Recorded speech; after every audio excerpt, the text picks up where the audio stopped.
Hello student, I am Sandeep Singh, lecturer electrical engineering, teaching a subject non-conventional energy sources for second semester electrical student. Today our fourth chapter, electrical supply system and motors. Our first, now we discuss our first topic, types of electrical power supply system. Electrical power supply system ਦੀਆਂ ਕਿਹੜੀਆਂ types ਹੁੰਦੀਆਂ ਉਹਦੇ ਬਾਰੇ ਅੱਜ ਆਪਾਂ ਇਸ topic 'ਚ discuss ਕਰਨਾ। ਅਤੇ ਫਸਟ ਆਫ ਆਲ ਦੋ ਤਰ੍ਹਾਂ ਦੀ ਸਪਲਾਈ ਸਿਸਟਮ ਹੁੰਦੀ ਆ ਆਪਣੇ ਕੋਲ। ਕਰੰਟ ਦੇ ਬਿਹਾਫ ਦੇ ਉੱਤੇ ਆਪਾਂ ਦੋ ਭਾਗਾਂ ਦੇ ਵਿੱਚ ਡਿਵਾਈਡ ਕਰਦੇ ਹਾਂ ਇਹਨੂੰ। ਇੱਕ ਹੈਗਾ ਆਪਣਾ AC ਅਲਟਰਨੇਟਿੰਗ ਕਰੰਟ।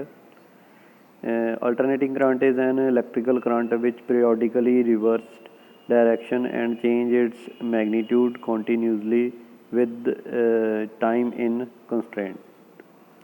ਜਿਹੜਾ ਅਲਟਰਨੇਟਿੰਗ ਕਰੰਟ ਆ ਉਹ ਰਿਵਰਸ ਵੀ ਡਾਇਰੈਕਸ਼ਨ ਹੁੰਦੀ ਹੈ, ਮੈਗਨੀਟਿਊਡ ਵੀ ਚੇਂਜ ਹੁੰਦਾ ਬਈ ਇਹ ਪੀਰੀਓਡਿਕਲੀ ਚੇਂਜ ਹੁੰਦੀ ਹੈ ਇੱਕ ਤਾਂ ਡਾਇਰੈਕਸ਼ਨ ਇਹਦੀ, ਅਤੇ ਇਹਦਾ ਮੈਗਨੀਟਿਊਡ ਵੀ ਘਟਦਾ ਵੱਧਦਾ ਵਾ। ਇਹ ਵਿਦ ਰਿਸਪੈਕਟ ਟੂ ਟਾਈਮ ਜਿਹੜਾ ਉਹ ਚੇਂਜ ਹੁੰਦਾ ਰਹਿੰਦਾ ਵਾ। ਅਤੇ ਇਹ ਮੋਸਟਲੀ ਜਿਹੜਾ ਅਲਟਰਨੇਟਿੰਗ ਕਰੰਟ ਆ ਇਹ ਆਪਣੀ ਸਪਲਾਈ ਸਿਸਟਮ ਦੇ ਵਿੱਚ ਯੂਜ਼ ਹੁੰਦਾ ਵਾ। ਜਿਹੜੇ ਆਪਣੇ ਘਰਾਂ ਦੇ ਵਿੱਚ ਸਪਲਾਈ ਆ ਯੂਜ਼ ਕਰਦੇ ਹਾਂ ਆਪਾਂ, ਇਹਦੇ 'ਚ ਮੋਸਟਲੀ AC ਸਿਸਟਮ ਯੂਜ਼ ਹੁੰਦਾ ਵਾ। ਕਿਉਂਕਿ ਇਹਦੇ ਕੁਛ ਮੇਨ ਫਾਇਦੇ ਆ, ਇਸ ਕਰਕੇ ਇਹਦਾ AC ਕਰੰਟ ਨੂੰ ਆਪਾਂ ਯੂਜ਼ ਕਰਦੇ ਹਾਂ। ਇਹ AC ਨੂੰ ਆਪਾਂ ਸਟੈਪ ਅਪ ਸਟੈਪ ਡਾਊਨ ਕਰਾ ਸਕਦੇ ਹਾਂ, ਇਸ ਕਰਕੇ ਮੋਸਟਲੀ ਇਹ AC ਦਾ ਯੂਜ਼ ਕਰਦੇ ਹਾਂ ਆਪਣੀ ਜਿਹੜੀ ਹਾਊਸ ਹੋਲਡ ਸਪਲਾਈ ਆ। ਨੈਕਸਟ ਹੁੰਦਾ DC direct current is a one directional flow of electric charge. ਇਹ ਇੱਕ ਪਾਸੇ ਨੂੰ ਹੀ ਫਲੋ ਆਫ ਚਾਰਜ ਮੂਵ ਕਰਦਾ ਅਤੇ ਇਹਦਾ ਮੈਗਨੀਟਿਊਡ ਸੇਮ ਰਹਿੰਦਾ ਵਾ, ਇਹ ਚੇਂਜ ਨਹੀਂ ਹੁੰਦਾ। ਜੇ ਮਤਲਬ 5 ਵੋਲਟ ਸਪਲਾਈ ਆ ਤਾਂ 5 ਵੋਲਟ ਹੀ ਰਹਿੰਦੀ ਆ, ਬਟ ਅਲਟਰਨੇਟਿੰਗ ਦੇ ਵਿੱਚ ਕੀ ਆ ਤੁਸੀਂ ਦੇਖਿਆ ਹੀ ਆ, ਉਹ ਸਾਈਨੋਸਾਈਡਲ ਵੇਵ ਹੁੰਦੀ ਆ, 0 ਤੋਂ 0 ਹੁੰਦਾ ਵਾ ਅਤੇ ਫਿਰ 90 'ਤੇ ਮੈਕਸੀਮਮ ਹੁੰਦਾ ਵਾ। ਜਿੰਨੀ ਵੀ ਵੋਲਟੇਜ ਆ ਆਪਣੀ ਸੋਰਸ ਦੇ ਵਿੱਚ ਹੈਗੀ ਆ ਲੈਣੀ ਆਪਾਂ, ਉੱਥੇ ਤੱਕ ਜਾਂਦੀ ਹੈ ਇਹਦੀ ਵੋਲਟੇਜ AC ਦੀ। ਇਸ ਕਰਕੇ ਜਿਹੜਾ ਮੋਸਟਲੀ AC ਅਪਲਾਇੰਸਿਸ ਆ ਆਪਣੇ ਘਰਾਂ ਦੇ ਵਿੱਚ ਅਤੇ AC ਸਿਸਟਮ ਨੂੰ ਯੂਜ਼ ਅਡੋਪਟ ਕਰਦੇ ਹਾਂ ਆਪਾਂ। ਇਹ AC ਦੇ ਵਿੱਚ ਸਟੈਪ ਅਪ ਸਟੈਪ ਡਾਊਨ ਕਰਕੇ ਆਪਾਂ ਜਿਹੜਾ ਇਲੈਕਟ੍ਰੀਸਿਟੀ ਨੂੰ ਇੱਕ ਜਗ੍ਹਾ ਤੋਂ ਦੂਜੀ ਜਗ੍ਹਾ ਭੇਜ ਸਕਦੇ ਹਾਂ।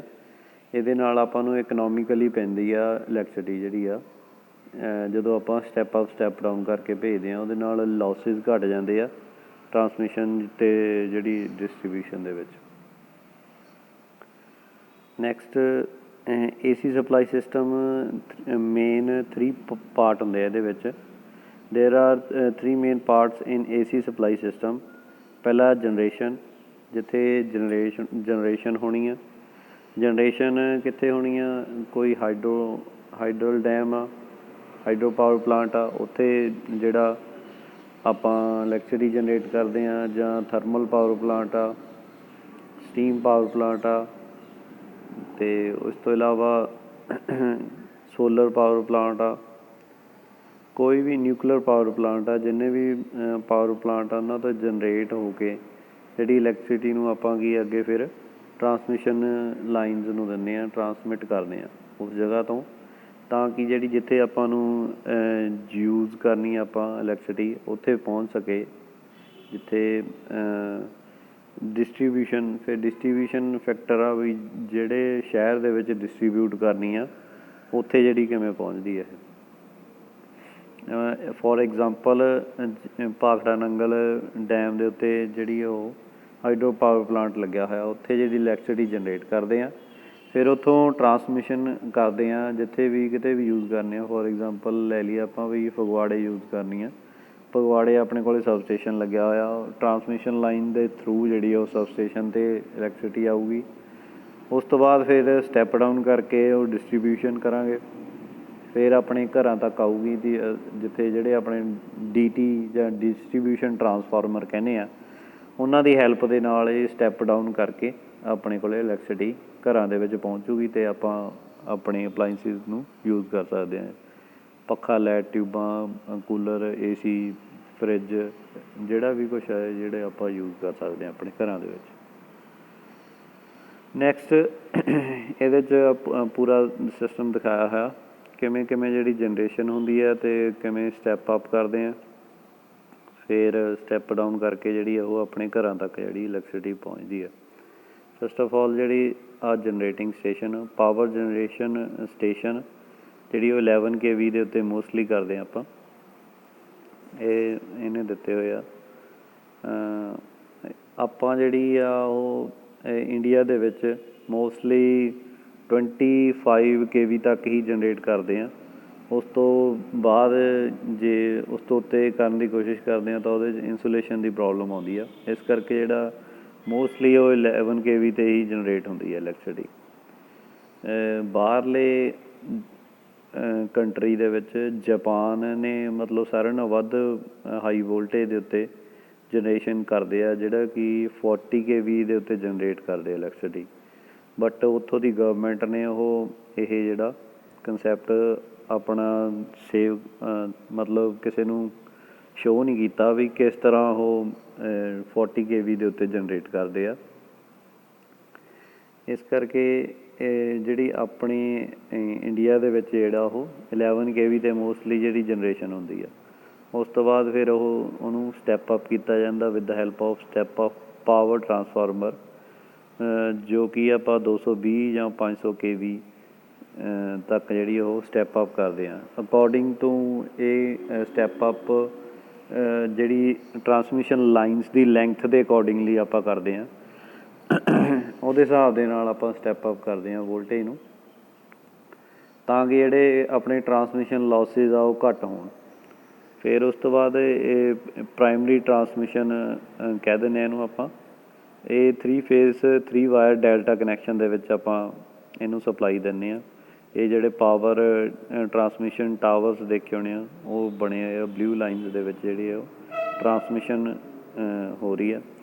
ਉਸ ਤੋਂ ਬਾਅਦ ਫਿਰ ਕੀ ਆਪਣਾ ਫਿਰ ਅੱਗੇ ਇੱਕ ਸਬਸਟੇਸ਼ਨ 'ਤੇ ਜਾਂਦੀ ਆ, ਜਿੱਥੇ ਆਪਾਂ ਫਿਰ ਸਟੈਪ ਅਪ ਟਰਾਂਸਫਾਰਮਰ ਲੱਗੇ ਹੁੰਦੇ ਆ ਫਰਦਰ ਅੱਗੇ ਇਲੈਕਟ੍ਰੀਸਿਟੀ ਨੂੰ ਮੂਵ ਕਰਨ ਵਾਸਤੇ, ਜਿਹਨੂੰ ਆਪਾਂ ਸੈਕੰਡਰੀ ਟਰਾਂਸਮਿਸ਼ਨ ਕਹਿ ਦਿੰਦੇ ਹਾਂ।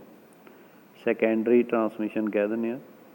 ਅਤੇ ਉਸ ਤੋਂ ਬਾਅਦ ਫਿਰ ਆਪਣੇ ਆਉਂਦੇ ਆ ਸਟੈਪ ਡਾਊਨ ਟਰਾਂਸਫਾਰਮਰ, ਜਿਹੜਾ ਕਿ 132 ਜਾਂ 66 kV ਨੂੰ 11 kV 'ਚ ਕਨਵਰਟ ਕਰਦੇ ਆ।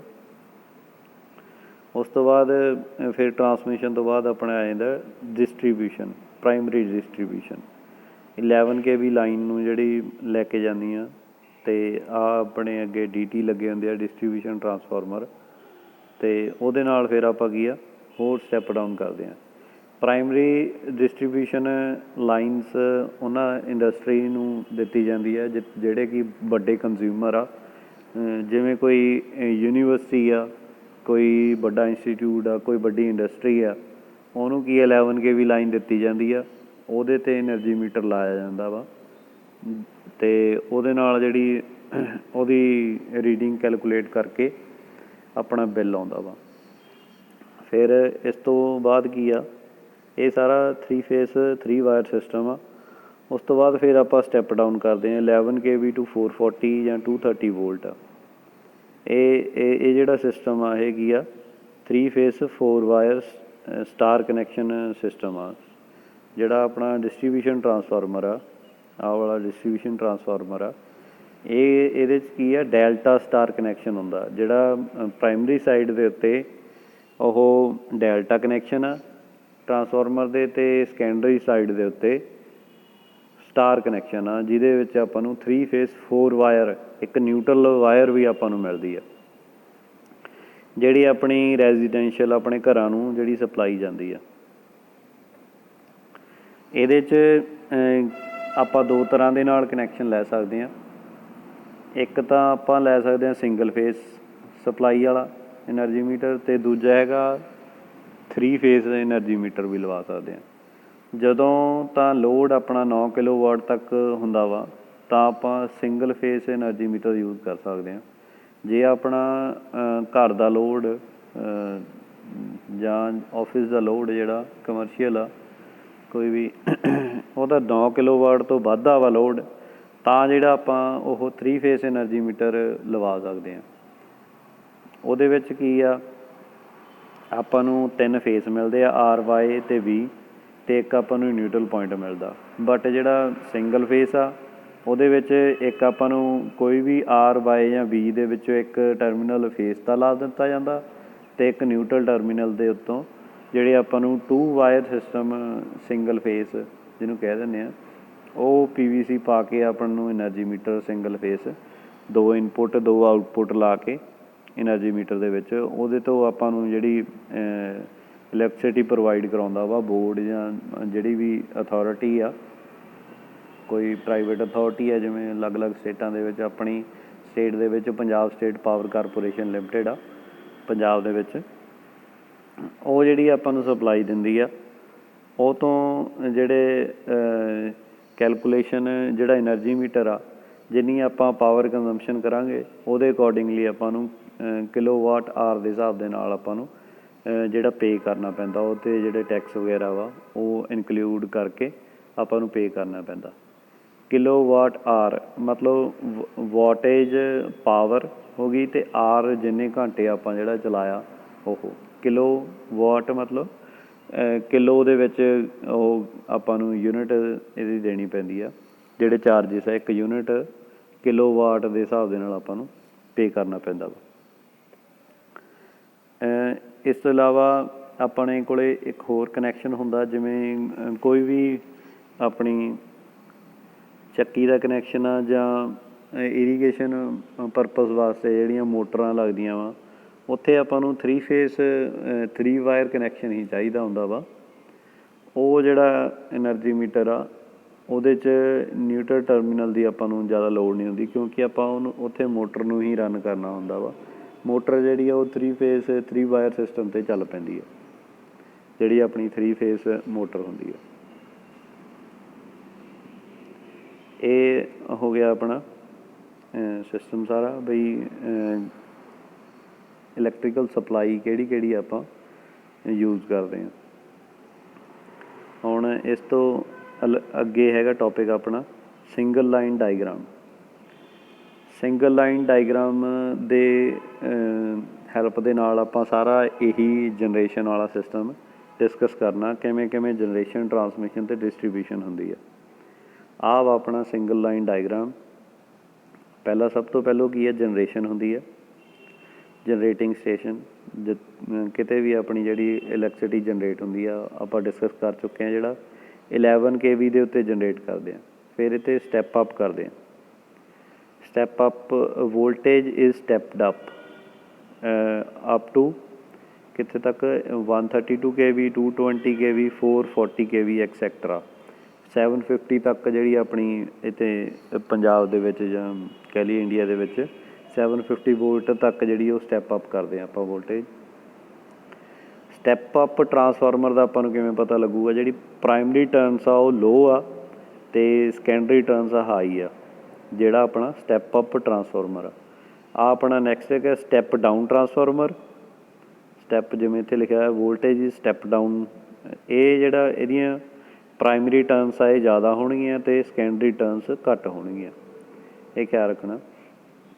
ਇਹ ਆਪਣੀ ਜਨਰੇਸ਼ਨ ਹੋ ਗਈ 11 kV ਅਤੇ ਉਸ ਤੋਂ ਬਾਅਦ ਜਿੰਨੀ ਦੂਰ ਲੈ ਕੇ ਜਾਣਾ ਵਾ ਓਨੀ ਆਪਾਂ ਨੂੰ ਵੋਲਟੇਜ ਅਪ ਕਰਨੀ ਪੈਂਦੀ ਆ ਅਕੋਰਡਿੰਗ ਟੂ ਜਿਹੜੀ ਆਪਣੀ ਲੈਂਥ ਆ। ਜਿੱਥੇ ਮੰਨ ਲਓ ਆਪਾਂ ਭਾਖੜਾ ਨੰਗਲ ਤੋਂ ਫਗਵਾੜਾ ਤੱਕ ਲੈ ਕੇ ਆਉਣੀ ਆ, ਜਿੰਨੀ ਆਪਣੀ ਲੈਂਥ ਪਊਗੀ ਉੱਥੋਂ ਜਿੰਨਾ ਵਾਇਆ ਪਊਗਾ ਉਹਦੇ ਅਕੋਰਡਿੰਗਲੀ ਆਪਾਂ ਵੋਲਟੇਜ ਲੈਵਲ ਨੂੰ ਅਪ ਕਰਨਾ ਵਾ। ਸਟੈਪ ਅਪ ਟਰਾਂਸਫਾਰਮਰ ਉਹਦੇ ਅਕੋਰਡਿੰਗਲੀ ਲਾਉਣਾ ਵਾ, 132 kV ਲਾਉਣਾ ਜਾਂ 220 ਲਾਉਣਾ ਵਾ ਜਾਂ 400 kV ਜਿਹੜਾ ਵੋਲਟੇਜ ਉਹਦੀ ਅਪ ਕਰਕੇ ਉੱਥੋਂ ਟਰਾਂਸਮਿਟ ਕਰ ਦੇਣੀ ਆ ਪ੍ਰਾਇਮਰੀ ਟਰਾਂਸਮਿਸ਼ਨ ਥਰੂ।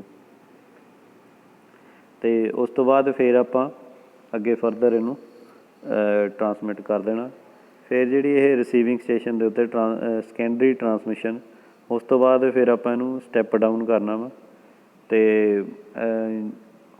ਜਿੰਨਾ ਆਪਣਾ ਅੱਗੇ ਵਾਇਆ ਰਹਿ ਗਿਆ ਉਨੀ ਸਟੈਪ ਡਾਊਨ ਦੇ ਥਰੂ ਜਿਹੜੀ ਉਹ ਵੋਲਟੇਜ ਆਪਾਂ ਟਰਾਂਸਮਿਟ ਕਰਨੀ ਆ,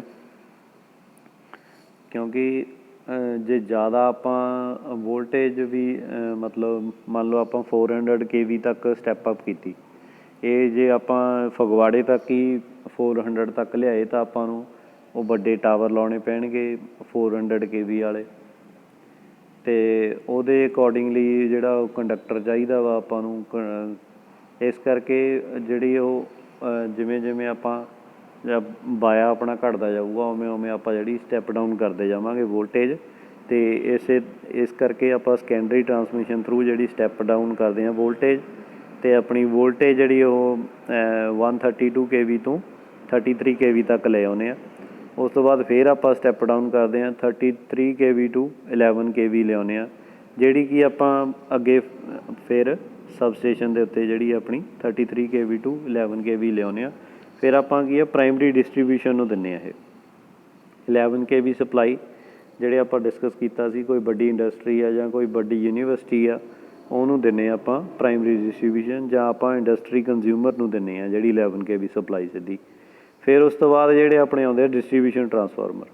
ਡਿਸਟਰੀਬਿਊਸ਼ਨ ਟਰਾਂਸਫਾਰਮਰ ਕੀ ਕਰਦੇ ਆ, ਜਿਹੜਾ 11 kV to 415 ਵੋਲਟ 'ਤੇ ਸਟੈਪ ਡਾਊਨ ਕਰਦੇ ਆ, ਅਤੇ 415 ਵੋਲਟ 'ਤੇ ਸਟੈਪ ਡਾਊਨ ਕਰਨ ਤੋਂ ਬਾਅਦ ਫਿਰ ਆਪਣੀ ਕੰਜ਼ਿਊਮਰਸ ਨੂੰ, ਜਿਵੇਂ ਆਪਣੇ ਰੈਜ਼ੀਡੈਂਸ਼ੀਅਲ ਆਪਣੀ ਘਰਾਂ ਦੀ ਸਪਲਾਈ ਆ ਜਾਂ ਕੋਈ ਆਪਣੀ ਦੁਕਾਨ ਦੀ ਸਪਲਾਈ ਆ, ਉੱਥੇ ਆਪਾਂ ਸੈਕੰਡਰੀ ਡਿਸਟਰੀਬਿਊਸ਼ਨ ਥਰੂ ਜਿਹੜਾ ਉਹ ਕੰਜ਼ਿਊਮਰਸ ਨੂੰ ਅੱਗੇ ਡਿਸਟਰੀਬਿਊਟ ਕਰਦੇ ਹਾਂ। ਜਿਹੜੇ ਆਪਣੇ DT ਟਰਾਂਸਫਾਰਮਰ, ਡਿਸਟਰੀਬਿਊਸ਼ਨ ਟਰਾਂਸਫਾਰਮਰ, ਜਿਹੜੇ ਆਪਣੇ ਘਰਾਂ ਕੋਲ ਟਰਾਂਸਫਾਰਮਰ ਲੱਗੇ ਹੁੰਦੇ ਆ ਉਹਨਾਂ ਨੂੰ ਆਪਾਂ ਕੀ ਕਹਿੰਦੇ ਹਾਂ DT ਟਰਾਂਸਫਾਰਮਰ, ਡਿਸਟਰੀਬਿਊਸ਼ਨ ਟਰਾਂਸਫਾਰਮਰ ਕਹਿੰਦੇ ਆ, ਜਿਹੜਾ ਕਿ 11 kV ਵੋਲਟੇਜ ਤੋਂ ਆਪਾਂ ਨੂੰ ਸਟੈਪ ਡਾਊਨ ਕਰਕੇ ਦਿੰਦਾ 440, ਜਾਂ ਜਿਹੜੀ ਸਿੰਗਲ ਫੇਸ ਸਪਲਾਈ ਉਹ 230 ਵੋਲਟ। ਫੇਸ ਟੂ ਫੇਸ ਜਦੋਂ ਚੈੱਕ ਕਰਾਂਗੇ 440 ਆਊਗਾ, ਜਦੋਂ ਫੇਸ ਟੂ ਨਿਊਟਰਲ ਚੈੱਕ ਕਰਾਂਗੇ ਤਾਂ ਆਪਣੀ ਜਿਹੜੀ ਵੋਲਟੇਜ ਉਹਦੇ 'ਤੇ ਆਊਗੀ ਉਹ ਆਊਗੀ 230 ਵੋਲਟ। ਇਸ ਤਰ੍ਹਾਂ ਜਿਹੜੀ ਇਹ ਆਪਣੀ ਸਿੰਗਲ ਲਾਈਨ ਡਾਇਗਰਾਮ ਦੇ ਵਿੱਚ ਆਪਾਂ ਡਿਸਕਸ ਕੀਤਾ ਵੀ ਕਿਵੇਂ ਜਿਹੜੀ ਜਨਰੇਸ਼ਨ ਹੁੰਦੀ ਆ, ਟਰਾਂਸਮਿਸ਼ਨ ਹੁੰਦੀ ਹੈ, ਅਤੇ ਡਿਸਟਰੀਬਿਊਸ਼ਨ ਕਿਵੇਂ ਆਪਣੀ ਜਿਹੜੀ ਇਲੈਕਟ੍ਰਿਸਿਟੀ ਹੁੰਦੀ ਆ। ਇਹ ਟੋਪਿਕ ਦੇ ਵਿੱਚ ਇਹ ਆਪਣਾ ਇਹ ਕਲੀਅਰ ਹੋ ਗਿਆ। ਜੇ ਕਿਸੇ ਨੂੰ ਡਾਊਟ ਆ ਤਾਂ ਮੈਨੂੰ ਪੁੱਛ ਸਕਦਾ ਵਾ ਮੇਰੇ ਕੋਂਟੈਕਟ ਨੰਬਰ 'ਤੇ। Thank you very much.